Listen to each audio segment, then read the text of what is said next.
آج ہم ایک خاص سوال پر بات کر رہے ہیں جو شاید بہت سے لوگوں کے دل کے قریب ہو۔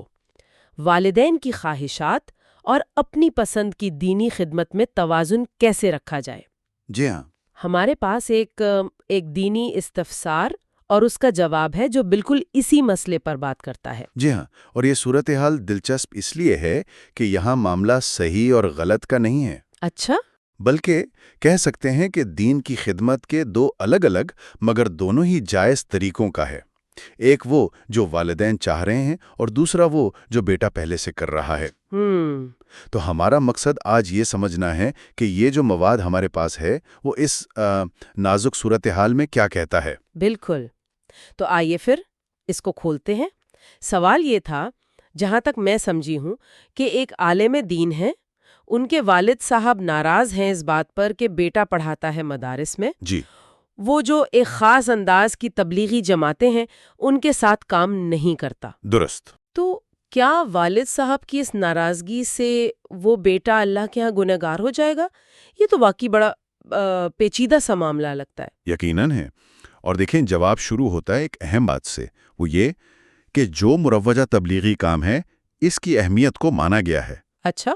اسے دین کا ایک شعبہ کہا گیا ہے، امر بالمعروف و نہی عن المنکر، یعنی نیکی کا حکم دینا، برائی سے روکنا۔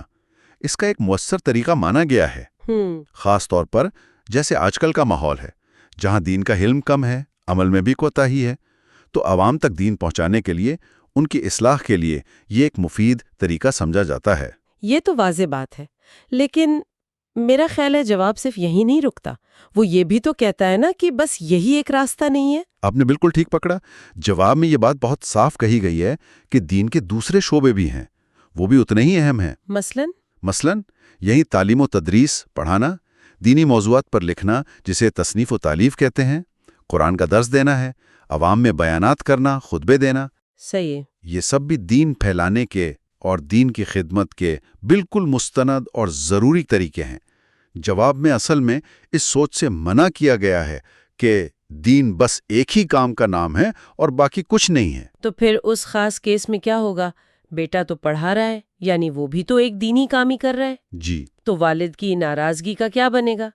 کیا وہ پھر بھی گناہ گار ہوگا صرف اس لیے کہ وہ خدمت کا ایک دوسرا طریقہ اپنائے ہوئے ہیں؟ یہی تو اصل نقطہ ہے اس جواب کا، کیونکہ درس و تدریس خود دین کا ایک بہت اہم شعبہ ہے۔ اسی سے تو علم آگے بڑھتا ہے جو نبیوں کی میراث ہے۔ تو ماخذ یہ کہتا ہے کہ والد کو تو خوش ہونا چاہیے کہ بیٹا اس کام میں لگا ہے۔ اچھا۔ اور اسے اسی فیلڈ میں خدمت کرنے دیں۔ یہ کوشش نہ کریں کہ اسے پڑھانے سے ہٹا کر زبردستی تبلیغ میں لگائیں، اور نہ ہی اس بات پر ناراض ہوں۔ یعنی ناراض ہونا صحیح نہیں۔ جی، اور خلاصہ یہ ہے کہ والد کی اس طرح کی ناراضگی کی وجہ سے بیٹا اللہ کے نزدیک وہ قصوروار یا گناہگار نہیں سمجھا جائے گا۔ اچھا، تو اس میں ایک باریکی یہ بھی ہے کہ والدین کی اطاعت تو ضروری ہے، لیکن جائز باتوں میں۔ بالکل۔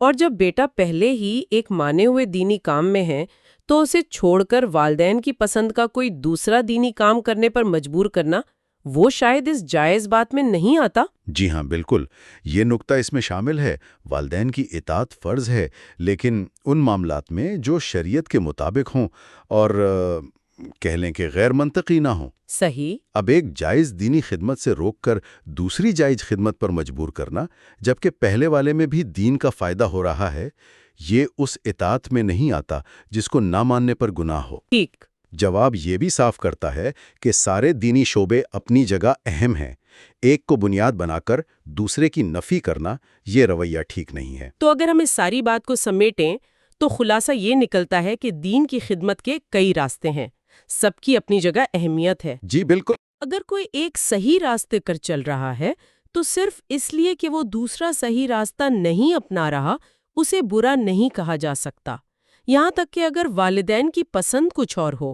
جی ہاں، بنیادی پیغام یہی ہے کہ ہمیں وسعت نظر رکھنی چاہیے۔ دین کی خدمت کے بہت سے میدان ہیں اور ہر ایک کا اپنا فائدہ ہے۔ اگر کوئی شخص کسی ایک اہم دینی شعبے میں محنت کر رہا ہے تو اس کی قدر کرنی چاہیے، نہ کہ اسے ملامت کریں کہ وہ فلاں دوسرا کام کیوں نہیں کر رہا۔